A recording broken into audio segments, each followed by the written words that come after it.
July 15, 1992. Wimbledon Common, London. A 23-year-old mother took her 2-year-old son for a morning walk. She was stabbed 49 times. Her little boy was found clinging to her body. He was the only witness. For 16 years, the wrong man was accused. For 16 years, the real killer walked free. Then forensic technology found something in a tiny DNA sample that had been sitting unread in an evidence bag since 1992. And everything changed. Rachel Nickell was 23 years old. She was a part-time model, known for her warmth and her love for her family. On the morning of July 15, 1992, she took her 2-year-old son Alex and their dog Molly for a walk across Wimbledon Common, a vast, peaceful park in southwest London. A man appeared and attacked her. She was sexually assaulted and stabbed 49 times, all in front of her young son. Alex was found clinging to her body when a dog walker discovered the scene. Police asked Rachel's partner Andre permission to question 2-year-old Alex with a child psychologist to see if he could help identify the attacker. At such a young age, Alex could do little more than recall details about what the man was wearing. The investigation that followed became one of the most controversial in British legal history. Not because of what the police found, because of what they did when they could not find anything. Under enormous public pressure and with almost no physical evidence, police turned to a forensic psychologist named Paul Britton, who built a psychological profile of the killer. That profile led them to a man named Colin Stagg, a quiet, socially awkward man who walked his dog on Wimbledon Common. He fit the psychological profile. He was innocent. Police launched a covert undercover operation. A female officer, posing as a potential romantic partner, began corresponding with Stagg in an attempt to get him to confess. Despite months of correspondence, Stagg consistently denied involvement.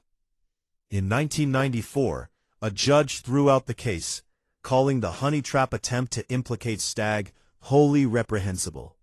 Stagg was acquitted, but the damage was done.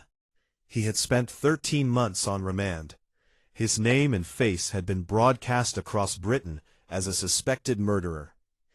In 2008, Stagg was awarded £706,000, nearly $1.2 million, in compensation for the destruction of his reputation. Rachel's real killer was still unidentified, and he had already killed again. In 2004, 12 years after Rachel's murder, a DNA sample that had been taken from her body in 1992 was re-examined. The sample had been too small to analyze with the technology available at the time. Now, with advanced DNA profiling, scientists were able to extract a usable profile. That profile matched a man named Robert Napper. Napper was already detained at Broadmoor, Britain's highest security psychiatric hospital, for the 1993 murders of a young mother and her 4-year-old daughter. He had been diagnosed with paranoid schizophrenia, and he was suspected of as many as 106 sexual assaults across southeast London, earning the nickname the Green Chain Rapist. Forensic scientists re-examined every piece of evidence from the original crime scene. They found microscopic paint flakes matching Napper's toolbox, trapped in 2-year-old Alex's hair on the day of the murder. That toolbox, found in Napper's flat, contained knives and other weapons. The DNA, the paint flakes, the weapon profile, the geographic pattern of his crimes. AI forensic behavioral analysis, applied to Napper's documented history of attacks, reveals a predatory escalation pattern, moving from assault to murder, that investigators in 1992 had no tools to identify. The same pattern that modern AI systems now flag automatically in minutes would have taken investigators years to piece together manually. In December 2008, 16 years after Rachel Nickell was killed, Robert Napper pleaded guilty to her manslaughter on the grounds of diminished responsibility. He was ordered to be detained at Broadmoor indefinitely. Rachel Nickell was 23 years old. Her son Alex, The little boy found clinging to her body that morning is now an adult. He has spoken publicly about his life, his grief, and his mother.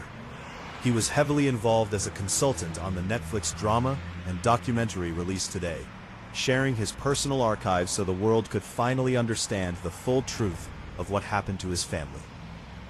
An innocent man had his life destroyed by a flawed investigation. A real killer spent 16 years free and killed again during that time. And a tiny DNA sample, sitting in an evidence bag since 1992, held the answer the entire time. It just needed technology that did not yet exist to read it. The breakthrough came through advances in forensic technology that enabled scientists to finally compare that tiny sample with other offenders and find Robert Napper. That is what forensic science does when it is given time and better tools. It finds the truth. The Netflix documentary and drama series are live today. If you watch them and want to understand the forensic science behind the case, subscribe to Cold Case AI. I break down the evidence behind every major case the moment it drops. Drop in the comments. Did you know this case before Netflix covered it? Because Colin Stack's story is one of the greatest injustices in British legal history. For Rachel and for Alex.